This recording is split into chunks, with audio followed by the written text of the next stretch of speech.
വെറും 13 ദിവസം കൊണ്ട് ലോകഭൂപടത്തിൽ ബംഗ്ലാദേശ് എന്ന പുതിയ രാജ്യമുണ്ടാക്കിയ യോദ്ധാവ്.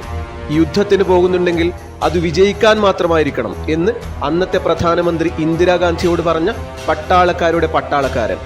5 യുദ്ധങ്ങൾ നയിച്ച 4 പതിറ്റാണ്ടുകാലം സൈനിക സേവനം നടത്തിയ സാം ബഹദൂർ എന്നു വിളിപ്പേരുള്ള ഫീൽഡ് മാർഷൽ ഹോർമുസ്ജി ഫ്രാംജി ജംഷഡ്ജി മനേക്ഷ അഥവാ സാം മനേക്ഷ.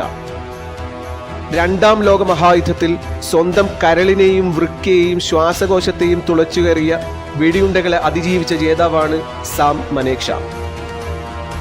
1914 ഏപ്രിൽ 3 പഞ്ചാബിലെ അമൃത്സറിൽ ഒരു പാഴ്സി കുടുംബത്തിലാണ് അദ്ദേഹം ജനിച്ചത്. ബ്രിട്ടീഷ് ഇന്ത്യൻ ആർമിയിൽ ഡോക്ടറായിരുന്ന പിതാവിന്റെ പട്ടാള ജീവിതം കണ്ടുവളർന്ന അദ്ദേഹത്തിന് കരസേനയിൽ ചേരാൻ ചെറുപ്പം മുതലേ വലിയ താല്പര്യമായിരുന്നു. ഇന്ത്യൻ മിലിറ്ററി അക്കാഡമിയുടെ എൻട്രൻസ് പരീക്ഷ 6ാം റാങ്കോടെ വിജയിച്ച അദ്ദേഹം ഇന്ത്യൻ നാഷണൽ ആർമിയുടെ ആദ്യ ബാച്ചിന്റെ ഭാഗമായി.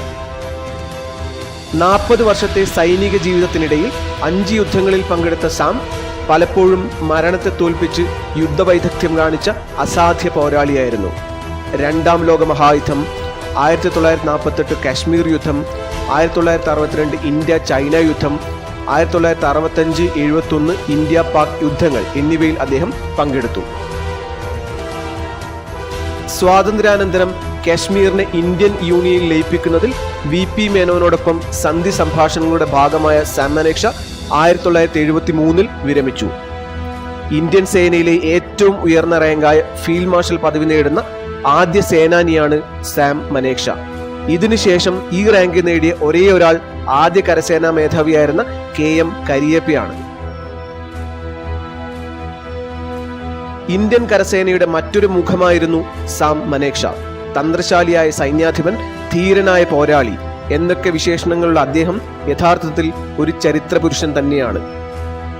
സാം മനേക്ഷയുടെ ധീര സേവനങ്ങൾ കണക്കിലെടുത്ത് 1942 ധീരതയ്ക്കുള്ള മിലിറ്ററി ക്രോസ്, 1968 പത്മഭൂഷൺ, 1972 പത്മവിഭൂഷൺ പുരസ്കാരങ്ങൾ നൽകി രാജ്യം ആദരിച്ച അദ്ദേഹം 2008 ജൂൺ 27 ഈ ലോകത്തോട് വിട പറഞ്ഞു.